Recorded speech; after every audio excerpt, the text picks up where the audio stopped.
My wife mocked me for being the dumb one after she got a full scholarship to Harvard Law. On her graduation day, my wife's dad announced she'd inherit everything, including our family's $75 million company, a brand new Tesla, plus the $13 million New York mansion. I sat quietly in the back until a stranger walked in, handed me an envelope, and whispered, "It's time to tell them who you really are. My name is Rowan Blackwell, and if you asked my wife Clara or literally anyone in her family what they thought of me, they'd probably pause for a hot second before delivering the same verdict they'd been passing down like some twisted family heirloom for the past 5 years. I was the dumb one. Not just regular dumb. Mind you, we're talking premium, grade A, certified dumb. The kind of dumb that makes people shake their heads and wonder how I managed to tie my own shoes without written instructions. Clara wore her full-ride Harvard Law scholarship like it was the damn crown jewels. And me? Well, I was her court jester, complete with the bells and the self-deprecating jokes that everyone expected me to crack on cue. It's funny how you can become a professional at your own humiliation when you've had enough practice. And trust me, I'd had plenty. Family dinners at the Blackwell Mansion were basically a weekly roast where I was always the main course. Picture this: a dining room that could double as a small aircraft hangar, with a table so long you'd need a GPS to find the other end. Richard Blackwell, Clara's father and the family patriarch, would lean back in his chair like some medieval king holding court, his chest puffed out with pride as he talked about Clara's brilliant legal mind and her exceptional academic achievements. Then, like clockwork, his gaze would drift over to me, and his expression would shift from beaming pride to something that looked like he'd just stepped in dog crap. "And Rowan," he'd say, drawing out my name like it left a bad taste in his mouth, still bouncing between those. What do you call them? Mediocre jobs? The way he said mediocre made it sound like I was personally responsible for lowering the national IQ average just by existing. Clara would laugh along, of course. Her laugh wasn't the warm, supportive kind you'd hope to get from your spouse. Nah, it was more like the sound a hyena makes when it spots roadkill. "Oh, Daddy," she'd giggle, dabbing at her eyes with her napkin like his wit was just too much to handle. "You know I married down. Way down." The table would erupt in polite chuckles, the kind rich people make when they want to seem like they have a sense of humor but don't want to actually commit to a real laugh. Meanwhile, I'd sit there, fork halfway to my mouth, pretending like their words bounced off me like rubber bullets. Spoiler alert, they didn't. I learned pretty early on that survival in the Blackwell household meant mastering the art of strategic silence. You know that old saying about it being better to remain silent and be thought a fool than to speak and remove all doubt? Yeah, well, in my case, they'd already reached their conclusion about the fool part, so speaking up would have just given them fresh ammunition. That my seat at that ridiculously long table was always the farthest from Richard's throne at the head. I'm talking about the Siberia of dinner seating, so far away that I practically needed a megaphone to ask someone to pass the salt. Clara, naturally, sat at her father's right hand like the chosen heir she was always destined to be. She thrived in their spotlight, soaking up every compliment and achievement like some kind of praise-absorbing sponge, while I faded into the wallpaper so completely that sometimes the staff would forget to set my place. Clara's mother, Evelyn, was a whole other level of ice-cold sophistication. Picture a woman who looked like she'd been carved out of marble and dressed by a team of stylists who specialized in making people look intimidatingly perfect. She treated me like I was hired help who'd accidentally wandered into the wrong room. "Rowan, dear," she'd say in that voice that could frost windows, "would you mind fetching me another glass of wine? You know where the kitchen is." Never mind that there were actual staff members literally standing around waiting to do exactly that kind of thing. Then there was Marcus, Clara's younger brother, who was already circling the family business like a shark that had caught the scent of blood in the water. This kid was ambitious with a capital A, the kind of guy who probably practiced his handshake in the mirror and had his 5-year plan laminated and tucked into his wallet.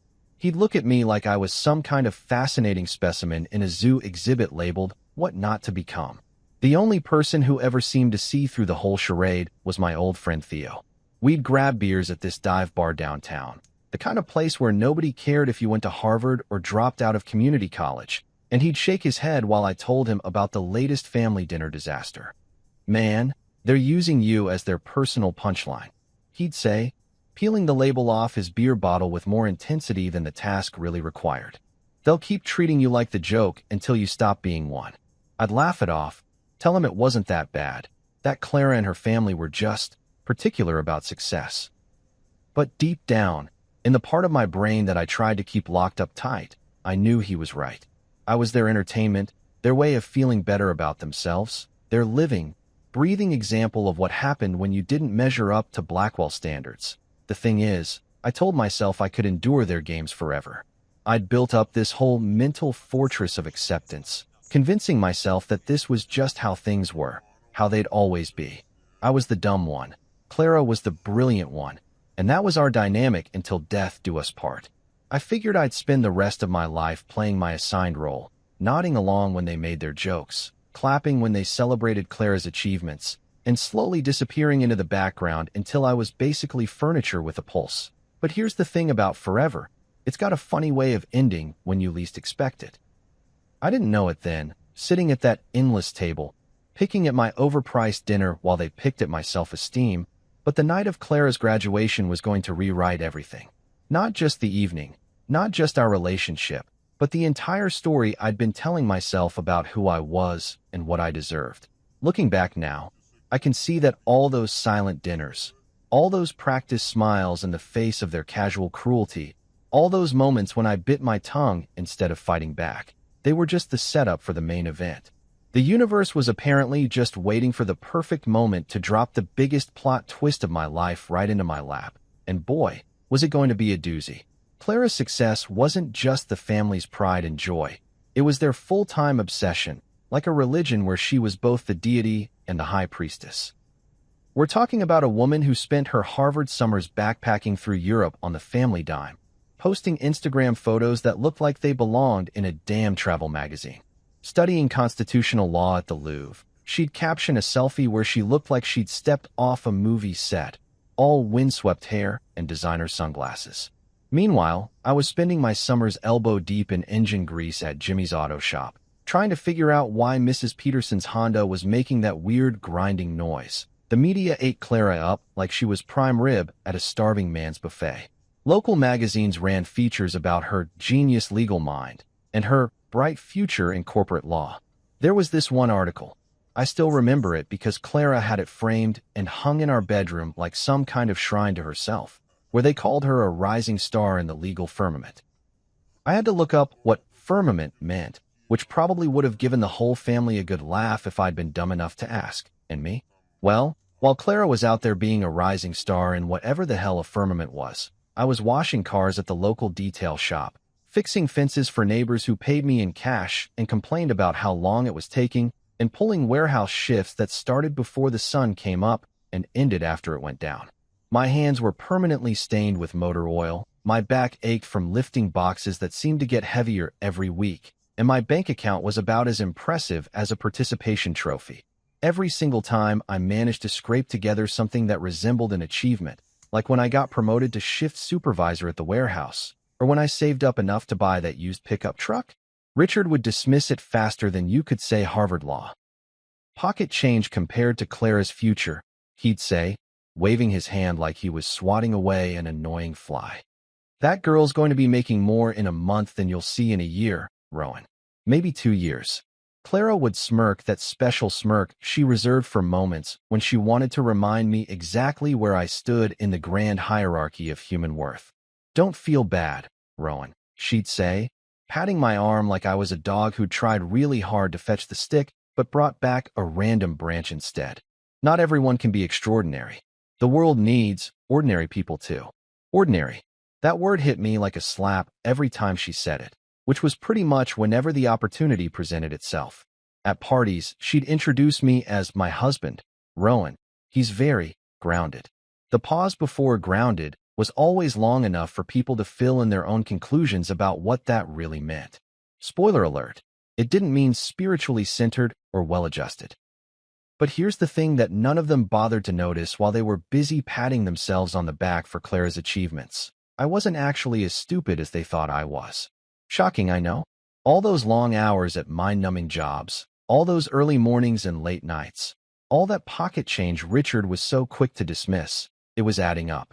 I was building something quietly, like a termite working away inside the walls of a house. Every paycheck, no matter how small, I'd skim a little off the top and tuck it away in a savings account that nobody asked about, because nobody cared enough to ask.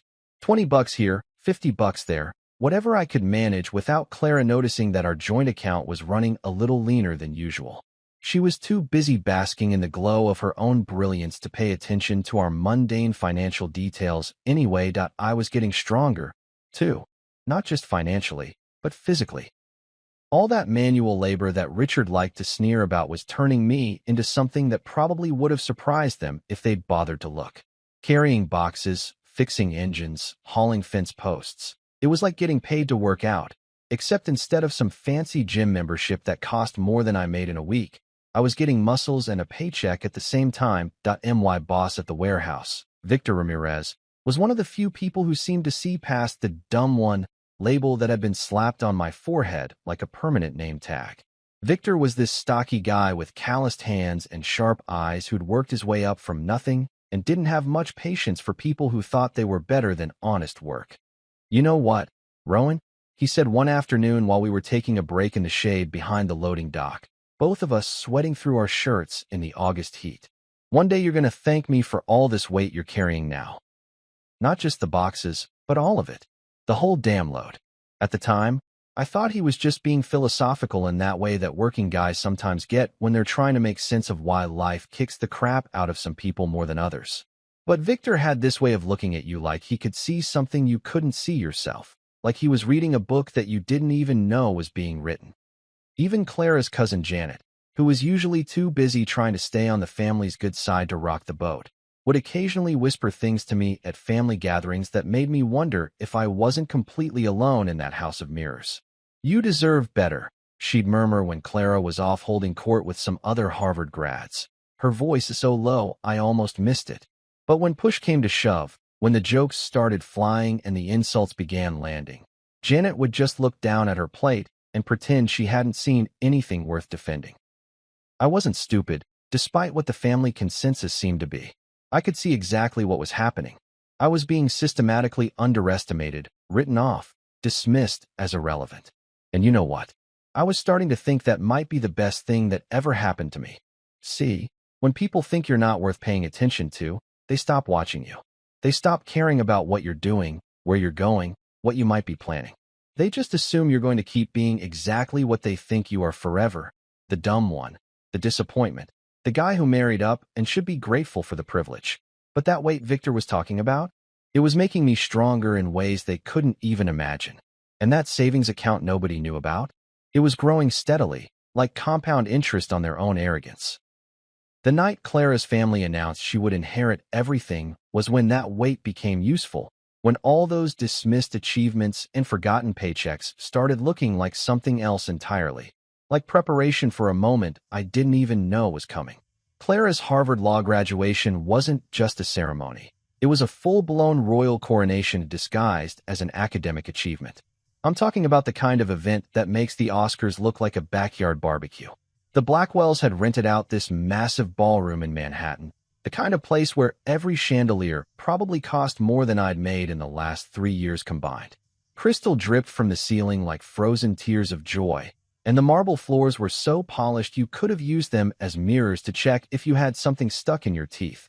Valets lined the entrance like soldiers in fancy uniforms, ready to take keys to cars that cost more than most people's houses. A red carpet. An actual honest-to-God red carpet, rolled out from the curb to the front doors, because apparently walking on regular sidewalk wasn't good enough for the guests at Clara's big night. Photographers snapped pictures of everyone who looked remotely important, which meant I got to stand awkwardly to the side, while Clara posed like she was auditioning for the cover of Vanity Fair. The guest list read like a who's who of people I'd only seen on the news or in magazines.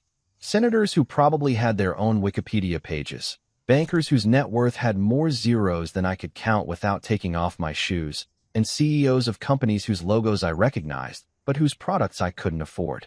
Richard strutted around the place like a peacock who'd just been elected king of all the other peacocks. His chest puffed out so far I was surprised he didn't tip over. I wore the same old suit I'd bought 3 years ago for Clara's law school interviews. Navy blue, off the rack from Men's Warehouse, with a tie that had seen better decades. Clara took one look at me getting dressed and rolled her eyes so hard I was worried she might strain something.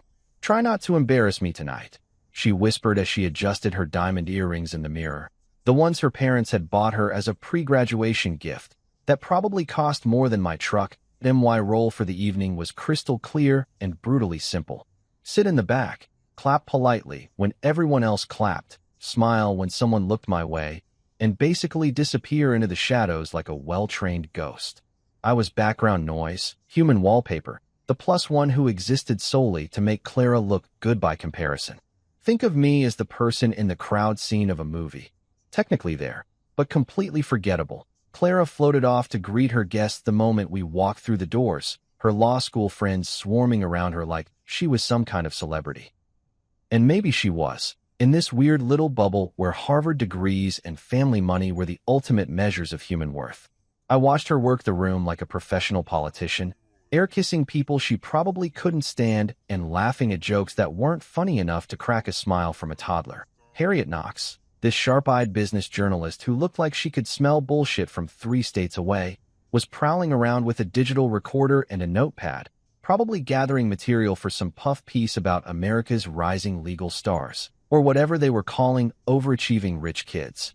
These days, she had this way of asking questions that sounded friendly but felt like tiny scalpels poking at people's weak spots. Douglas Vance, one of the board members from Richard's company, spent most of the cocktail hour circling Clara like a shark who'd caught the scent of fresh opportunity. He was this silver-haired guy in a suit that probably cost more than I made in 6 months, and he kept talking about Clara's natural leadership qualities and her inevitable rise to executive prominence. Translation: he was already kissing ass for whatever favor he'd need from her when she inherited the family kingdom. Then there was Anya, Clara's best friend from law school, who gave me one of those pitying looks that rich people perfect in their spare time. The kind that says, "Bless your heart," without actually having to waste the words. "At least you're supportive," she said, patting my shoulder like I was a particularly loyal golden retriever. "That's so important in a marriage, don't you think?" Supportive. Yeah, that was me. The human equivalent of a cheerleader, except instead of pom-poms, I carried around a collection of swallowed pride and practiced smiles. The ballroom filled up as the evening went on, conversations buzzing with the kind of energy that comes from putting a bunch of powerful people in the same room and watching them network like their lives depended on it. Waiters glided around with champagne that probably cost more per bottle than I spend on groceries in a month, and the hors d'oeuvres looked like tiny works of art that were too fancy to actually eat. I found myself a seat at a table in the back corner, far enough from the main action that I could observe without getting in anyone's way.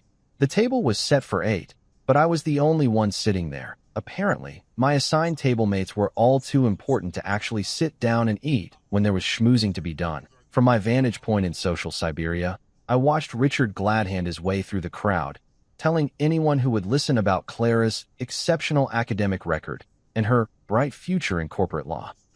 He had this way of talking about her achievements like he'd personally coached her through every exam and written every paper himself. The stage at the front of the ballroom was set up like something you'd see at a political convention, complete with a podium, professional lighting, and a backdrop that featured the Harvard Law School seal blown up to the size of a small billboard. This wasn't just a graduation party. It was a campaign rally for Clara's inevitable rise to power. I thought I'd experienced every possible variation of humiliation that the Blackwell family could dish out. I'd been through the dismissive comments, the casual insults, the constant reminders that I was punching above my weight class just by being in the same room as them. I figured I'd built up enough emotional calluses to handle whatever fresh hell they were planning to unleash tonight. But as Richard walked up to that podium, tapping the microphone to make sure it was working, his face glowing with the kind of pride that comes from knowing you're about to make a very public announcement that will cement your daughter's position as the family golden child, I realized I had severely underestimated just how much worse things could get. The crowd quieted down as Richard cleared his throat, and I felt this weird knot forming in my stomach, like my body knew something my brain hadn't figured out yet. This wasn't just going to be another round of, let's all worship Clara. This was going to be something bigger, something that would make every previous humiliation look like a gentle warm-up for the main event. Richard's voice didn't just carry across the ballroom. It boomed like he was announcing the second coming of Christ, except instead of salvation, he was delivering the gospel of his daughter's inevitable world domination. Ladies and gentlemen, he bellowed into the microphone, his words echoing off the crystal chandeliers and marble walls. Tonight we honor my brilliant daughter, Clara Blackwell. The applause that erupted was so loud and sustained, you'd have thought the crowd had just witnessed someone cure cancer while simultaneously solving world hunger. Hands clapped with the fervor of people who knew their enthusiasm was being noted and would be remembered come networking time. The sound crashed over me like a tidal wave of coordinated admiration, and I found myself automatically joining in because, well, what else was I supposed to do? Sit there like a statue while everyone else celebrated my wife? But Richard wasn't done. Oh no, he was just getting warmed up for what would go down in Blackwell family history as the most elaborate public ego-stroking session ever performed outside of a political convention. He raised his hands for silence, and the crowd obeyed like trained seals waiting for their next fish. As many of you know, Richard continued, his chest practically bursting with pride, Clara has just completed her Juris Doctor at Harvard Law School, not just with honors, but with the highest distinction possible. More applause, more beaming faces, more proof that rich people could turn literally anything into a reason to pat themselves on the back. Then came the part that made my stomach drop, like I'd just gone over the first hill of a roller coaster designed by someone with serious anger management issues. Richard started rattling off Clara's inheritance like he was reading from some kind of dynastic Christmas list written by someone with unlimited resources and questionable priorities. To mark this momentous achievement, and to prepare her for the leadership role she was born to fill, Richard announced, his voice carrying the kind of authority usually reserved for kings crowning their heirs, I am proud to announce that Clara will be inheriting the family company, all $75 million of it. The crowd went absolutely nuts. I'm talking about applause so enthusiastic it probably registered on seismometers in neighboring states. $75 million. I tried to wrap my head around that number, but it was like trying to imagine the distance to the moon, theoretically possible, but practically meaningless to someone who counted his wealth in hundreds rather than millions. But wait, there was more. Of course there was more. Additionally, Richard continued, riding the wave of crowd approval like a surfer who'd caught the perfect wave. Clara will be receiving the keys to her new Tesla Model X, fully loaded, naturally, which is waiting for her in the parking lot as we speak. I glanced around and saw people nodding like this was perfectly reasonable, like giving your daughter a car that cost more than most people's houses was just Tuesday for the Blackwell family. Senator Whitmore, who apparently had nothing better to do than attend law school graduation parties, was clapping like he was at his own campaign rally. And finally, Richard said, building to his grand finale like a conductor preparing for the crescendo of a symphony, Clara will be taking residence in the family's Manhattan penthouse, $13 million of prime real estate overlooking Central Park, which I think she'll find suitable for entertaining clients and colleagues. $13 million. For a place to live. I did the math in my head and realized that the annual property taxes on Clara's new digs were probably more than I'd made in my entire adult life. The applause reached levels that were probably violating several noise ordinances. Clara stood up from her seat at the head table, and the spotlight found her like she was a Broadway star taking her final bow. She looked absolutely radiant, glowing with the kind of satisfaction that comes from having your wildest dreams handed to you on a silver platter in front of an audience of people whose approval actually mattered. Her smile was so bright it could have powered half the city. But then, and this is the part that still makes my jaw clench when I think about it, she caught my eye across that vast ballroom. Even with all the distance between us, even with hundreds of people between her table and my lonely corner, she made sure I could see her lips as she mouthed the words that had become her favorite way of putting me in my place. Dumb one. The people near the stage who caught her little performance started laughing. Not the polite, controlled laughter that rich people usually deploy at social functions, but genuine belly laughs like they'd just heard the funniest joke of their lives. Clara's Aunt Lydia was fanning herself dramatically with her program, giggling like a teenage girl at a boy band concert. "Oh, that Clara," she gasped between laughs. "She's just too much." My hands formed fists under the table, knuckles going white as I gripped the edge of my chair hard enough to leave marks. 5 years of this. 5 years of being the punchline, the comic relief, the living reminder of what happens when someone doesn't measure up to Blackwell standards. 5 years of smiling and nodding while they systematically dismantled whatever shreds of self-respect I'd managed to hold on to, but I stayed silent. I'd gotten so good at swallowing my anger that it was practically a reflex at this point. Smile, nod, clap when appropriate, and whatever you do, don't give them any more ammunition than they already have.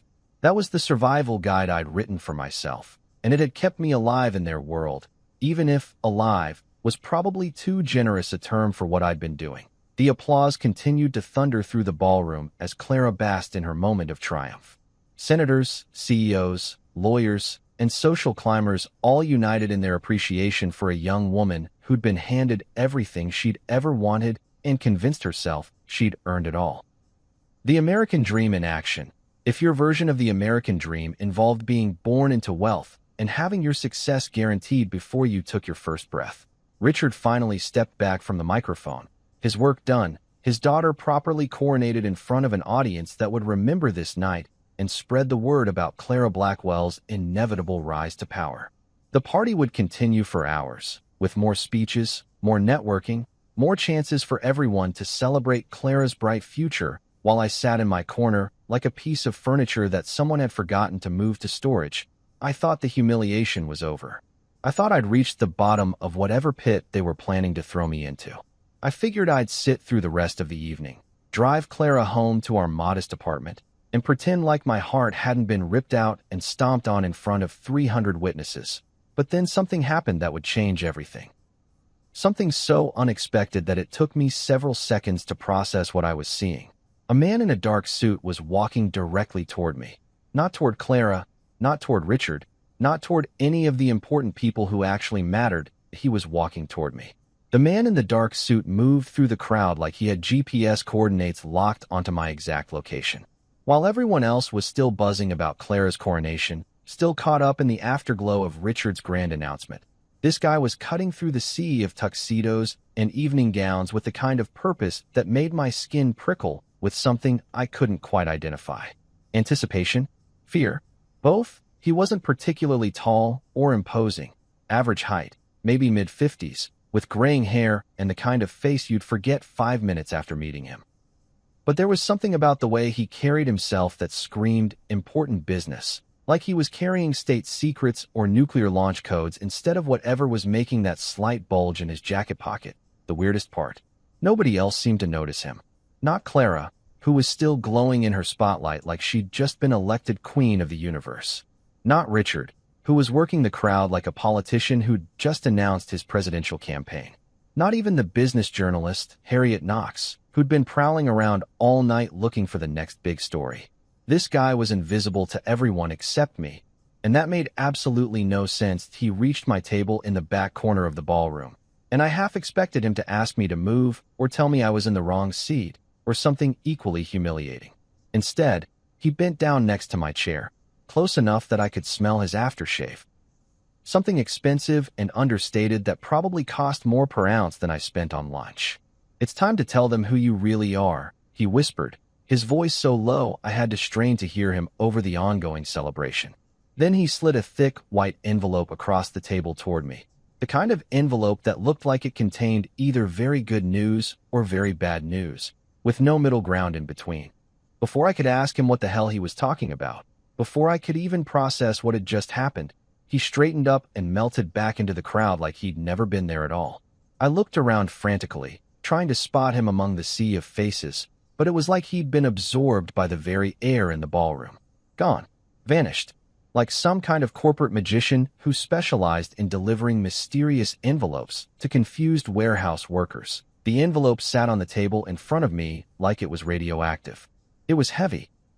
Not just physically, but in that way that important documents feel heavy, like they're carrying the weight of consequences you can't even imagine yet. My name was written on the front in elegant script, Rowan Blackwell. Not Mr. Blackwell, Not Rowan Blackwell and guest. Just my name in handwriting that looked like it came from someone who'd learned cursive from actual nuns. My hands were shaking as I picked it up. I'm not even sure why. Maybe it was leftover adrenaline from sitting through Clara's public humiliation session. Maybe it was the weirdness of having a stranger single me out in a room full of much more important people. Either way, I had to grip the envelope with both hands to keep from dropping it. Inside were legal documents. Not the kind of legal documents I was familiar with. Parking tickets and lease agreements and the occasional small claims court notice. These were the heavy-duty kind, with official seals and multiple signatures and enough legal jargon to choke a team of lawyers.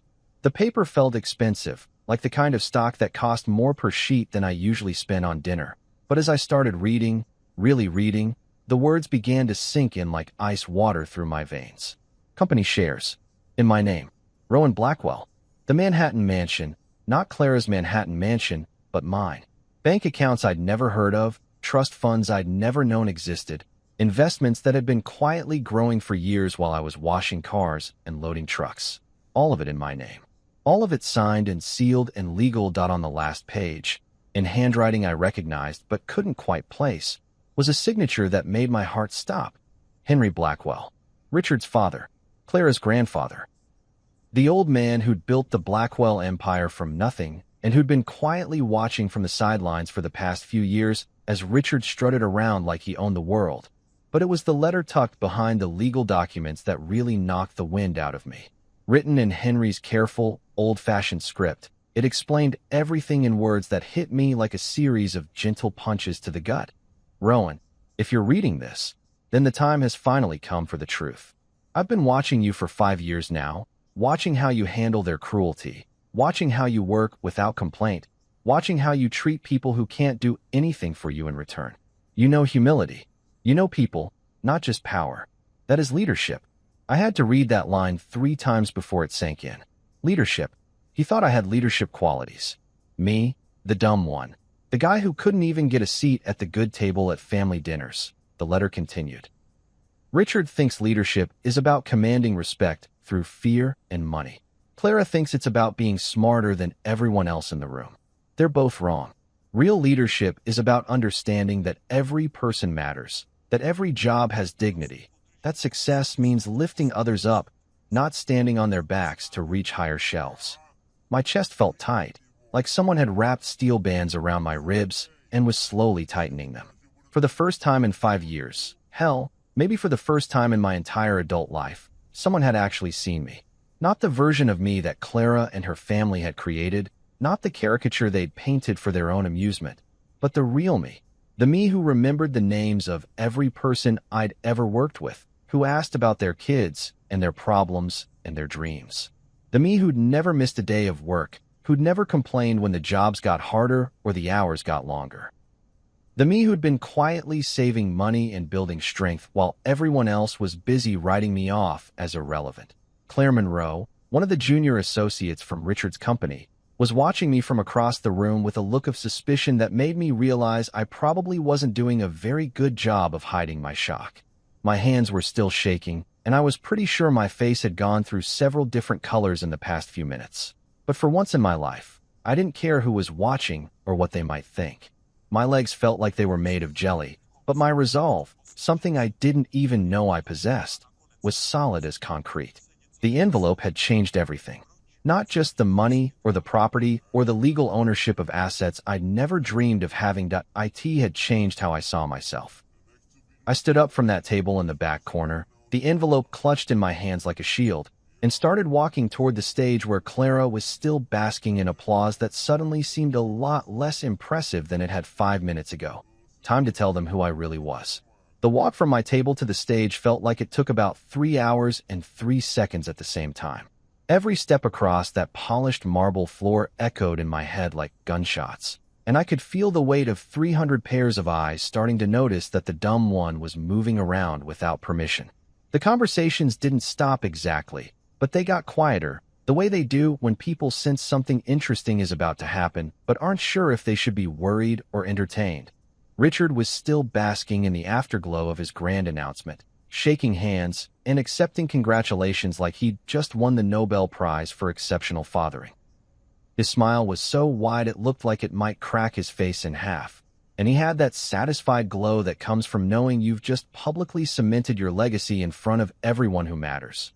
But as I got closer to the stage, climbing those 3 little steps that might as well have been Mount Everest for all the effort they took, his expression started to shift.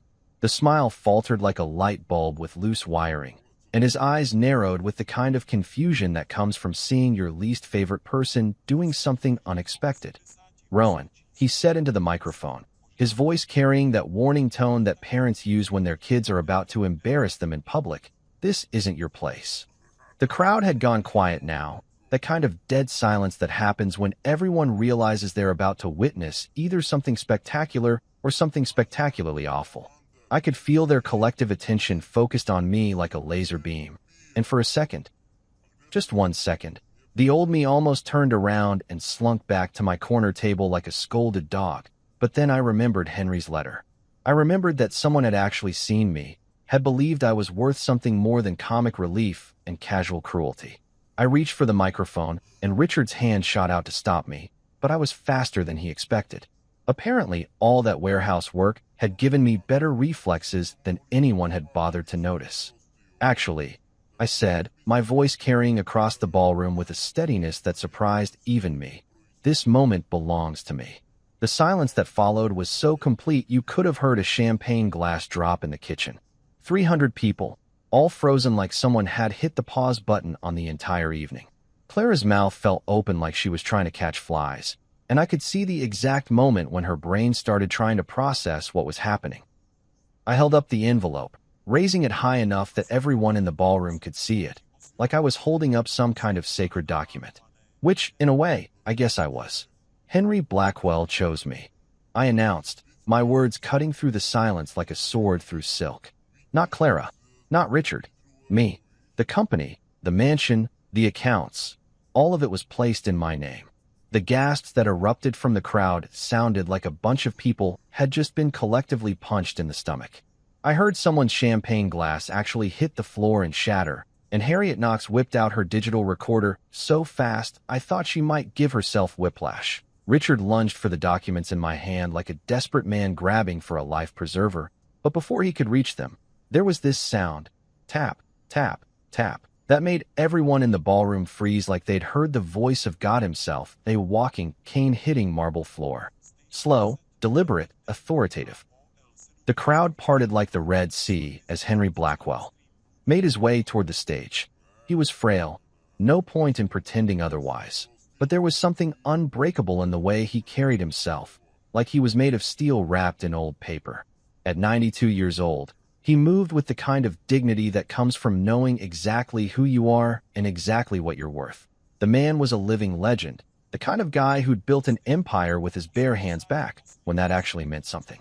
He'd started with nothing and turned it into $75 million of pure American success story. And now he was walking across his granddaughter's graduation party to back up the dumb one. I knew exactly what I signed, Henry said, his voice carrying easily across the ballroom without any need for a microphone. Years of commanding boardrooms had given him the kind of projection that comes from genuine authority rather than inherited bluster. "Rowan is my heir."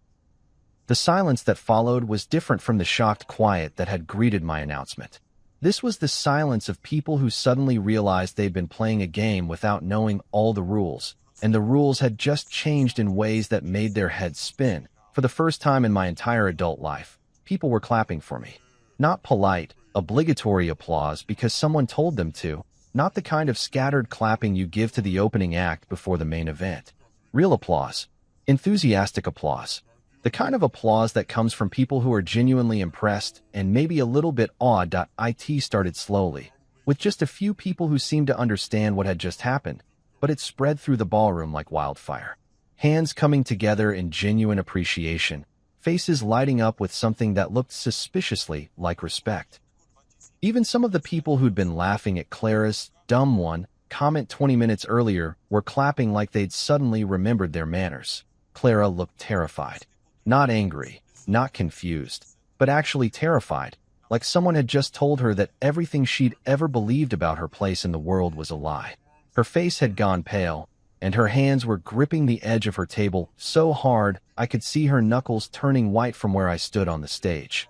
Elias Chun, the head of PR for Richard's company, was furiously scribbling notes while simultaneously texting what I assumed were damage control messages to whoever handles crisis management for wealthy families who suddenly find themselves in the middle of a public relations nightmare. MS. Morton, Clara's mentor from law school, looked like someone had just told her that gravity had stopped working. She kept opening and closing her mouth like a fish trying to breathe air, probably trying to figure out how to spin this development in a way that didn't make her star pupil look like she'd just been knocked off her pedestal by the hired help. But Henry wasn't done. He put his hand on my shoulder, not a patronizing pat, but the kind of firm grip that passes authority from one generation to the next, and looked out at the crowd with the satisfaction of someone who'd just played the perfect chess move. "This family changes tonight," he announced, his words carrying the weight of absolute finality. "The future starts now." And for the first time in 5 years, I wasn't standing in anyone's shadow. The applause kept going like some kind of beautiful, impossible music that I'd never heard before but had been waiting my whole life to experience. It rolled through the ballroom in waves, building momentum as more people joined in, until the sound was so overwhelming it made my chest vibrate. These weren't just polite party claps. This was the kind of sustained, enthusiastic approval that politicians dream about and rock stars take for granted. But not everyone was joining the standing ovation. Clara shot up from her chair like someone had lit it on fire, her face cycling through more emotions than I'd seen from her in our entire marriage. Shock, rage, disbelief, and something that looked suspiciously like panic all fought for control of her features. When she finally found her voice, it came out as a hiss that could have stripped paint. "You're nothing," she snarled, her perfectly manicured finger jabbing toward me like a weapon. "You don't deserve this. You're a nobody, Rowan. A warehouse worker who got lucky. You don't have the education, the connections, the breeding." I cut her off, and for the first time in 5 years, I met her glare head-on instead of looking away. "We're not show dogs, Clara. We're human beings. And maybe your grandfather saw something in this nobody that your family missed while they were too busy patting themselves on the back." Henry squeezed my shoulder, and I could feel decades of wisdom and strength flowing through that grip. "This family changes tonight," he repeated, his voice carrying across the ballroom like a declaration of war against everything the Blackwells had become under Richard's leadership. Clara's mother, Evelyn, looked like she'd just watched someone sacrifice a virgin on the altar of good taste. Her face went through several shades of mortified before settling on the kind of pale that usually requires medical attention. Without a word, she gathered up her purse, probably cost more than my truck, and stalked toward the exit with the rigid posture of someone who'd rather die than be associated with whatever scandal was unfolding. Richard followed right behind her, his face so red I was genuinely worried he might stroke out right there on the marble floor. As he passed my table, my former table in social Siberia, he leaned in close enough that I could smell the expensive scotch on his breath and the desperation in his sweat. "This isn't over," he growled, his voice low and threatening. "You think you can just waltz in here and steal what belongs to my family? I'll tie this up in court for years. I'll make sure you don't see a penny of that money until you're too old to enjoy it." Henry's cane tapped against the floor once, sharp as a gunshot. "Richard," he said, his voice carrying the kind of quiet authority that makes grown men remember they're still somebody's son, "you're embarrassing yourself. And more importantly, you're embarrassing me."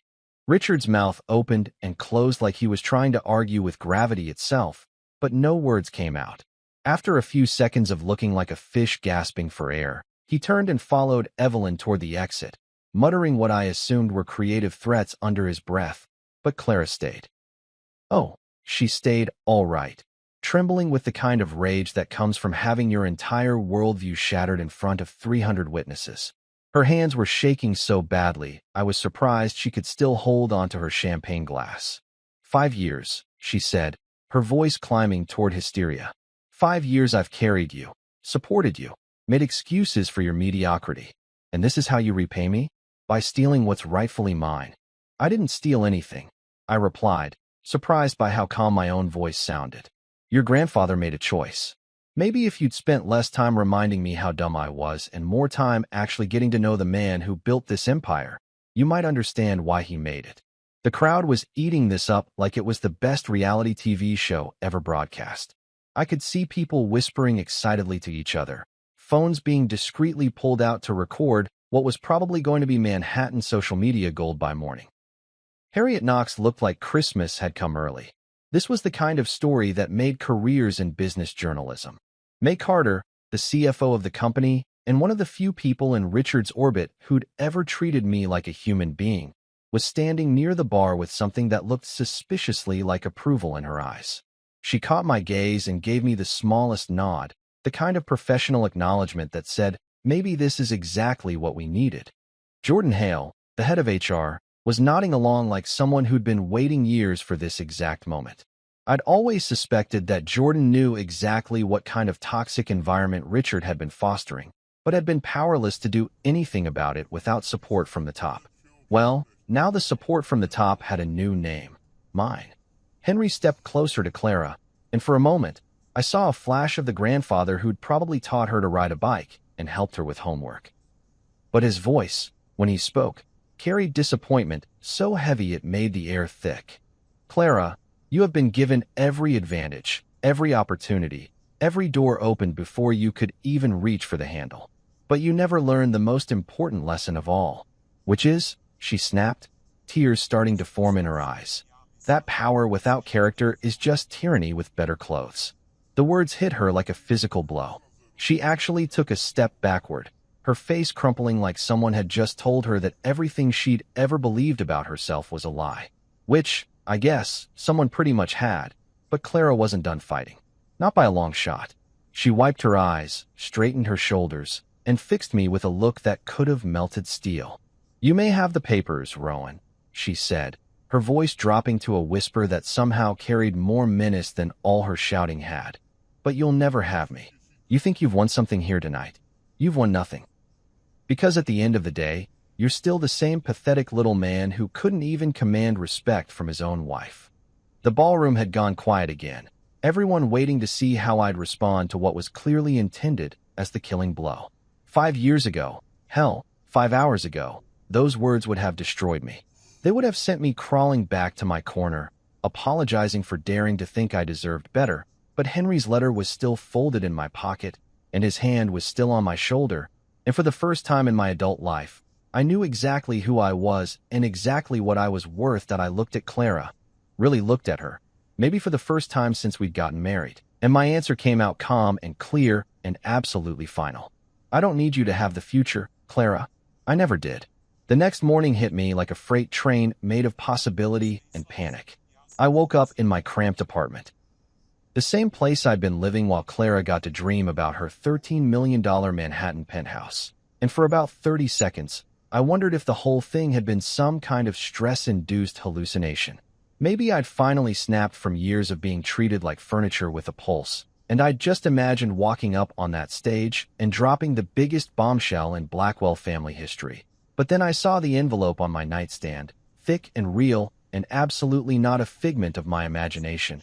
And reality came crashing back like a cold shower made of pure adrenaline. I was the heir to a $75 million empire. Me, Rowan Blackwell, the dumb one.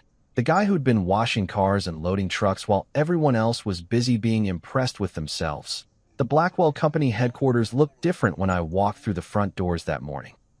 Same marble lobby, same expensive artwork that probably cost more than most people's houses. Same security guards who'd barely acknowledged my existence during the few times Clara had dragged me to company events. But now they were looking at me like they weren't quite sure what to make of the warehouse worker who'd apparently just inherited their paychecks.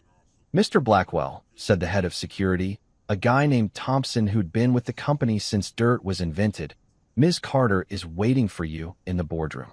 Ms. Carter, May, the CFO who'd always treated me like an actual human being instead of Clara's embarrassing accessory. If there was anyone in this building who might be able to help me figure out what the hell I was supposed to do with a $75 million company, it was her. The boardroom was intimidating as hell. All dark wood and leather chairs that probably cost more than I used to make in a month. May was sitting at the far end of the conference table, a stack of folders in front of her and an expression on her face that I couldn't quite read. Professional curiosity mixed with something that might have been hope. "Well," she said as I walked in, "this is certainly an interesting turn of events." I pulled out the envelope and spread Henry's documents across the polished table like I was laying down a royal flush in the world's highest stakes poker game. May put on her reading glasses, the kind that made her look like she could spot financial irregularities from 3 states away, and started going through the paperwork with the methodical precision of someone who'd built a career on making sure every number added up correctly. After about 10 minutes of the kind of silence that makes you question every life choice you've ever made, she looked up at me and nodded. "These documents are absolutely airtight," she said, and I swear I heard a note of satisfaction in her voice. Henry had his lawyers, every I, and cross every T. "You are officially the owner of everything that matters." The weight of that statement settled on my shoulders like a lead blanket. Everything that matters. The company, the properties, the accounts, the responsibility for hundreds of employees who'd been showing up to work every day while Richard and Clara played their games of intellectual superiority. "May," I said, sitting down across from her, because standing felt like too much work all of a sudden, "I need you to tell me the truth about what's been going on here. All of it." She smiled for the first time since I'd walked in, the kind of smile that comes from someone who's been waiting years to have this exact conversation. "How much time do you have?" Turns out, I had all day. May walked me through 5 years' worth of financial records that read like a case study in how to run a company into the ground while making yourself rich in the process. Richard had been treating the business like his personal piggy bank, approving bonuses for himself and his inner circle while cutting benefits for the workers who actually kept the lights on. Vendor contracts that coincidentally went to companies owned by Richard's golf buddies, at prices that would have made a mob accountant blush. But the real kicker was in a folder that May slid across the table with the kind of dramatic flair usually reserved for revealing the murderer in a detective novel. "This one's going to hurt," she warned.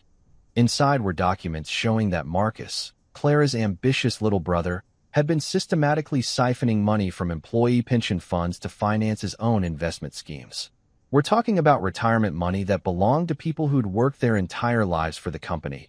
Money that was supposed to be there when they needed it most. My hands started shaking as I read through the details. Not from fear or nerves, but from the kind of anger that builds up slow and burns clean. These people, custodians, secretaries, warehouse workers, security guards, had trusted the Blackwell family to take care of them, and Richard and Marcus had been treating their futures like a casino bankroll. "How long has this been going on?" I asked. 3 years, May replied. "I've been documenting everything, waiting for someone with the authority to do something about it." I called for immediate audits of everything. Every bonus, every contract, every expense account that had Richard's fingerprints on it. May's eyes lit up like she'd just been given permission to unwrap the Christmas present she'd been staring at for months. Then I called Jordan from HR and asked her to bring me every complaint that had been filed and ignored, every report that had been buried, every employee who'd been pushed out for asking inconvenient questions. The files she brought could have stocked a small library. "Mr. Blackwell," she said, and hearing someone call me that with actual respect instead of barely concealed mockery was still weird as hell. There are people who've been waiting years for someone to listen to their concerns. I made my first official decision as the new owner. Every employee who'd been wrongfully terminated in the past 5 years would be offered their job back, with back pay and a formal apology. Every vendor contract would be reviewed and renegotiated based on actual market rates instead of how good the vendor was at golf. But I wasn't done. I called Theo, my old friend who'd been warning me for years that I was being used as a punchline, and offered him a job running operations. The silence on the other end of the phone lasted so long I thought we'd been disconnected. "Are you serious?" he finally asked. "Dead serious. I need people around me who understand that every job has dignity." Then I called Mr. Lewis, the chauffeur who'd been driving the Blackwell family around for 15 years while Richard treated him like he was invisible and doubled his salary on the spot. By the end of the day, word had spread through the company faster than office gossip about who was sleeping with whom. The dumb one wasn't so dumb after all, and he was just getting started. May handed me one last folder as I was getting ready to leave. "What's this one? Something you're going to want to see," she said with a smile that made me nervous. "It's marked Vendor/Marcus. The betrayal, apparently, ran even deeper than I'd thought. The folder May handed me felt like it was full of dynamite instead of paper. I opened it right there in the boardroom, because waiting until I got home would have driven me absolutely insane, and what I found inside made my blood pressure spike so high I probably could have powered a small city. Marcus hadn't just been skimming money from employee pensions. Oh no, that would have been too simple, too straightforward for someone who'd apparently been taking advanced courses in creative theft. The little bastard had been running an entire shadow operation, setting up fake vendor companies with names that sounded almost legitimate. Blackwell Industries Solutions, Blackwell Procurement Services, Blackwell Administrative Consulting. All of them owned by shell corporations that traced back to accounts in Marcus's name. For 3 years, he'd been billing the company for services that didn't exist, products that were never delivered, consultations that never happened. We're talking about millions of dollars, not pocket change, not rounding errors, but serious money that should have been going toward employee benefits, equipment upgrades, and actual business operations. The genius part, if you could call systematic theft genius, was that he'd kept each individual transaction small enough to fly under the radar.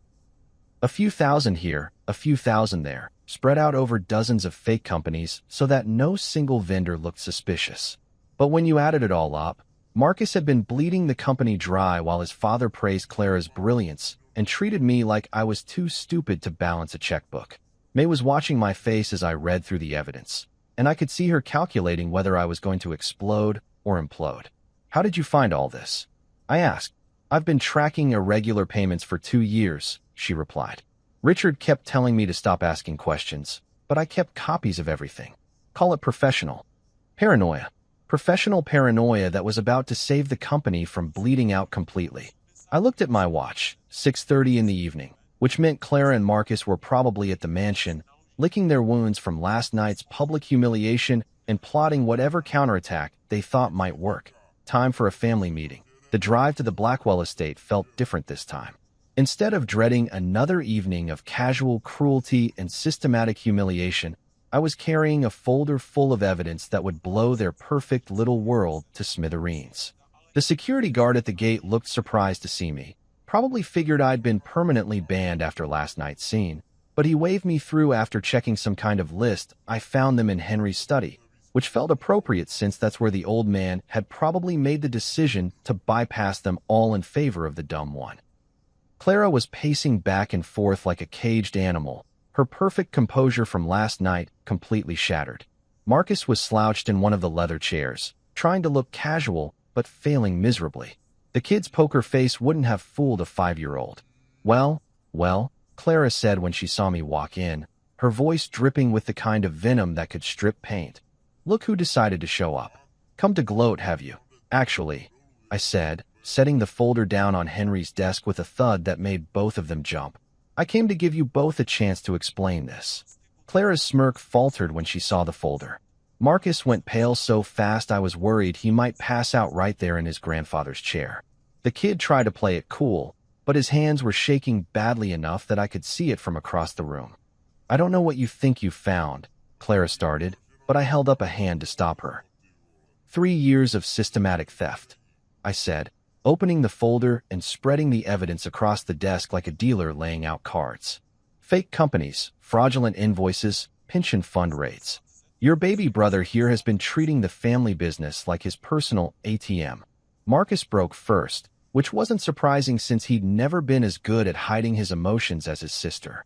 It wasn't supposed to go this far, he stammered, his voice cracking like a teenager trying to explain why he'd crashed the family car. I was just borrowing the money. I was going to pay it all back once my investments started paying off. Borrowing. I laughed, but there wasn't any humor in it. Marcus, you can't borrow money from people without telling them you're borrowing it. That's called stealing. Clara stepped between us like she was protecting her little brother from the big bad warehouse worker. You don't understand the pressures he was under, she snapped. The expectations, the need to prove himself worthy of the Blackwell name. You couldn't possibly comprehend what it's like to what? I cut her off. To be expected to earn your place instead of having it handed to you? To actually work for a living? Yeah, you're right, Clara. I have no idea what that's like. The sarcasm hit her like a slap. Her face flushed red, and for a second I thought she might actually take a swing at me. Instead, she grabbed the folder and tried to rip it in half, but I was faster. All those years of warehouse work had given me reflexes she hadn't counted on. "You'll ruin us all," she hissed as I pulled the documents out of her reach. "Is that what you want? To destroy everything our family has built just to satisfy your pathetic need for revenge?" "I don't want revenge," I said, and I was surprised to realize I meant it. "I want the truth. I want accountability. I want the people who've been stolen from to get their money back." That's when Henry walked into the study, moving slowly but with purpose. He looked at the three of us, Clara red-faced and furious, Marcus pale and shaking, me standing there with evidence of his grandson's crimes, and shook his head like he'd just witnessed the final collapse of everything he'd tried to build. "The Blackwell name needs saving," he said quietly, his voice carrying the weight of decades of disappointment, not parading around like it makes us better than everyone else. Clara turned to her grandfather like she was appealing to a higher court. "Grandpa, you can't let him destroy us. He's nobody. He doesn't understand. He understands more than you do." Henry interrupted, his words sharp enough to cut glass. "He understands that respect is earned, not inherited. He understands that leadership means serving others, not serving yourself." That's when Richard burst through the study doors like some kind of avenging angel of wounded privilege. His face was redder than I'd ever seen it, his hair disheveled like he'd been running his hands through it for hours. "You're destroying this family," he snarled, pointing at me like I was some kind of disease that had infected his perfect world. "Everything we've built, everything we've worked for, and you're tearing it down out of spite." I looked at him, really looked at him, and saw exactly what Henry had been trying to save the company from. A man so caught up in his own importance that he couldn't see the rot spreading through everything he touched. "Richard," I said, my voice calm despite the chaos swirling around us. "The rot was already here. I'm just cleaning it up." Clara's eyes were blazing with the kind of fury that comes from watching your entire world crumble in real time. She stepped toward me, her voice dropping to a whisper that somehow felt more dangerous than all her shouting. "You may have the papers, Rowan, but you'll never have me. You think you've won something here tonight? You've won nothing." And for the first time since this whole nightmare started, I had an answer that came from a place of absolute certainty. "I don't need you to have the future, Clara. I never did." Richard walked out of that study like he was making some kind of grand dramatic exit from a play nobody wanted to see anymore. His footsteps echoed down the marble hallway, each one sounding like a door slamming shut on the old way of doing things. Evelyn followed right behind him, her designer heels clicking out a staccato rhythm of wounded pride and social mortification. They didn't say goodbye, didn't look back, didn't even pretend like they were going to fight for what they thought was theirs. They just left, like the whole empire Henry had built was suddenly beneath their dignity. Marcus, on the other hand, took a different approach entirely. Maybe it was because he was younger, maybe it was because he actually understood the kind of legal trouble he was staring down, or maybe he just didn't have the same delusional sense of entitlement that seemed to run in the rest of the family like a genetic disease. Whatever the reason, when I laid out his options, sign a sworn confession and agree to pay back every stolen penny, or explain his creative accounting methods to a federal judge, he folded faster than a house of cards in a hurricane. "I'll sign whatever you want," he said, his voice barely above a whisper. The kid who'd been so cocky and ambitious just a few days ago looked like he'd aged about 10 years in the span of a single conversation. "I'll pay it all back, every cent. Just, please don't let this destroy what's left of the family." It was almost enough to make me feel sorry for him. Almost. But then I remembered all those pension fund statements, all those employees who'd been counting on money that Marcus had treated like his personal investment portfolio, and the sympathy dried up pretty quickly. Clara, though? Clara refused everything. Not just the olive branch I was trying to extend, not just the chance to salvage some dignity from the wreckage of her entitled worldview, but the entire reality of what was happening. She stood there in Henry's study, surrounded by the evidence of her family's corruption, and she chose to believe that somehow this was all just a temporary setback that she could overcome through sheer force of will and inherited superiority.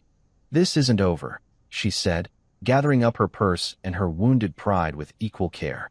"You think you can just waltz in here and take what belongs to us? You think having those papers makes you worthy of the Blackwell name? You'll never be anything more than the hired help who got lucky. And with that final shot, she stormed out of the study and out of my life, disappearing into the same shadows she'd spent 5 years forcing me to inhabit. The irony wasn't lost on me. Clara Blackwell, the brilliant Harvard lawyer who'd always been destined for greatness, choosing to vanish rather than face a world where she wasn't automatically the smartest person in the room. But I stayed. Of course I stayed. This was my responsibility now, my chance to prove that Henry's faith in me hadn't been misplaced. The first thing I did was rehire every employee who'd been pushed out during Richard's reign of financial terror. Janet from accounting, who'd been fired for asking too many questions about vendor payments. Bob from maintenance, who'd been let go for budget reasons right after he'd complained about safety violations. Sarah from HR, who'd been shown the door for trying to investigate harassment complaints that implicated Richard's golf buddies. One by one, they came back. Some of them were suspicious at first, wondering if this was some kind of elaborate joke or temporary publicity stunt. But when they saw their first paychecks, with back pay included, and when they realized that their new boss actually remembered their names and asked about their families, the skepticism started turning into something that looked suspiciously like hope that we started a dignity fund, because that seemed like the kind of thing Henry would have approved of. Every employee, from the CEO down to the newest janitor, got access to educational grants, emergency assistance, and healthcare benefits that actually covered the things they needed covered. Not because it was good for PR or because it made us look progressive, but because it was the right thing to do. The press coverage was interesting, to say the least.